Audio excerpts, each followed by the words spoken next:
Today's video we'll be talking about, has the UFC locked in? Now, I hated the Holloway-Poirier 3 matchup when it first got rumoured to be announced. But as time has gone on, I've warmed up to this matchup. And that is mainly because who else is there for Dustin to fight? I don't want to see him fight Paddy in his retirement fight because I don't think he would win that. I don't want to see him lose in his retirement fight, to be fair. Unless it's against a legend like Max Holloway. That I would accept. But Paddy Pimblett in his last fight, like who else is there? There could be the Dan Hooker rematch. Don't really want Max. If he loses that, he'll be 1-on-1 with Dan Hooker instead of 1-0. So it doesn't really make sense. Justin Gaethje is the only other one I'd say kinda makes sense because he can get 2-1 against Gaethje if he wins that fight, and then he'll have one over Gaethje on his resume, and it'll be better for his resume than a third Max Holloway fight. But Justin Gaethje has made it clear that he wants to fight for the belt, and he will not fight down the rankings. So he's not going to be fighting Dustin Poirier when he's at 3 and Poirier's at 5. Especially not after he's taken that Max fight for the UFC, like he did that for the UFC. But this is arguably the best matchup that it could have made. For Poirier. For Max, this is a bad matchup because what does he get out of it? If he wins, he's still 2-1 down to Poirier, so he doesn't get that one back. Even though there were tadpoles in the first room, don't really count. And any other fight would have been better, really, for Max Holloway. A Hooker fight would have been better. Just a new matchup for Max would have been better. And considering that he just beat Justin Gaethje at lightweight. Yes, he lost to Ilia Topuria in a championship fight at featherweight. But Max is like 1-2 wins away from a title shot at lightweight. Like, if he loses, this puts him so far back. And there just isn't any need for it. So from Max's perspective, I actually don't know why he would take this fight.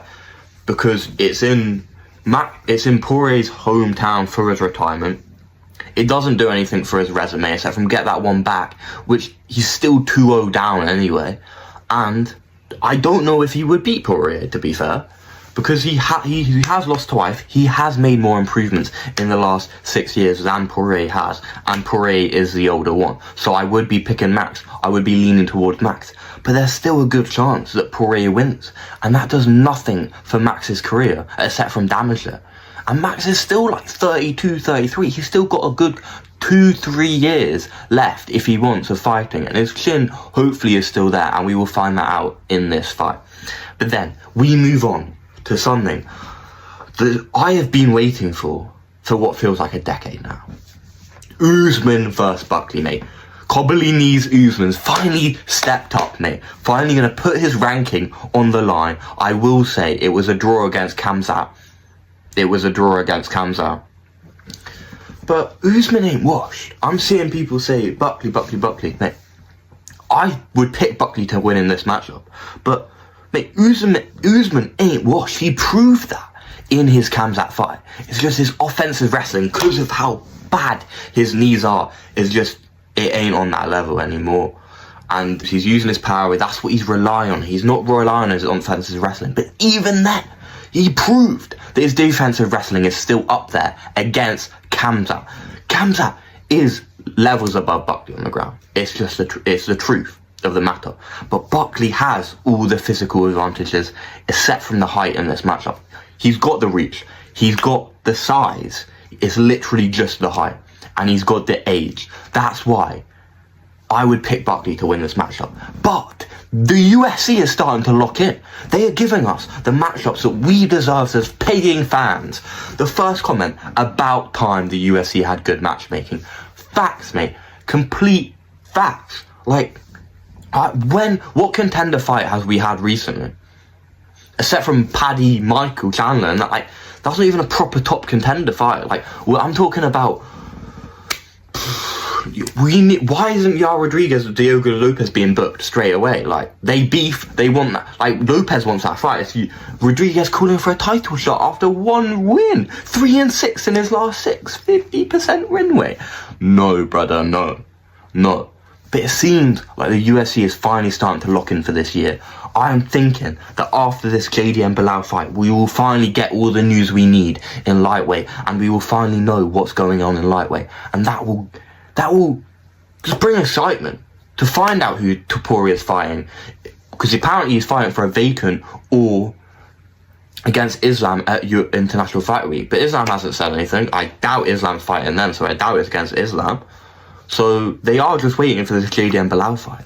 And if JDM wins, it seems there will be a hold. Islam can move up. But I would want to see him fight Ilya though, that's the thing. I don't even want him to move up. I do for the legacy and for what that would do for his resume and his legacy. It would put him just behind Jones, to be fair, like with the 3 more wins and the second belt. He would be like second, but I still want to see the Ilya fight. I still want to see the Arman fight. There's still fights I want to see. But it's seeming more and more like Islam just doesn't want that, mate. Islam's got the quote on his wall, anywhere, anyone, anywhere. I've been saying that all the last fights, mate. Fight Ilya. Fight Arman, mate. If anyone gets on to me for, oh, mate, Ilya don't deserve it, mate, that's fine. Arman does, mate. Fight the top contender then. If you want, he's talking, oh, I want to wrestle like Jordan Burroughs, mate. If you want to fucking wrestle it, yeah, fight Arman. The best, other than you, the best wrestler in your division. Fight him then. But to be fair, he did pull out. That's the thing. It's not Islam's fault that Arman pulled out. And it's Dana's fault for being like, Arman ain't getting the title shot. Well then, if it's not Arman, it has to be Ilya then. It ain't Justin Gaethje. It ain't Gaethje, mate. It ain't Gaethje. I know how much Ali Abdelaziz wants that. I know how much Khabib wants that, and Gaethje, mate. But not. Like, not. There's just no need. But I'm hopeful. And even though I don't like this Max Holloway-Poirier fight, for Max, I do like it for Dustin, because could basically give him every possible advantage he needs. Why is that gone off? For like, not like in the fight, but it's in his hometown. Like, all the good things are for him. Like, there's nothing good coming out of this for Max, even if he wins. He gets that Poirier win back, but he's still 2-1 down. But this is going to be an exciting as fuck fight. Everyone knows that. But we don't need the BMF title on the line. No one cares. The third comment, no offense, Max lost the BMF belt when he didn't point over the ground in the first 10 seconds against Ilya. Fair, but also, mate, that's a fucking smart decision. Why would you point against the ground? Why would you do that against Ilya, mate? It's just stupid, yeah. But obviously, it's a fact, mate. You can't be the baddest motherfucker if you're doing that. Don't need the BMF belt anymore. We just don't. This could be the main event if they had other stacked contenders. If they had a Paddy fight, a Gene Silver fight, and other stacked contenders on the card. It doesn't need to be a title fight, and we do not need the BMF belt. But let me know what you think. Is this a good matchup for Max Holloway? Or is this a good matchup for Dustin Poirier? And is the UFC locking in?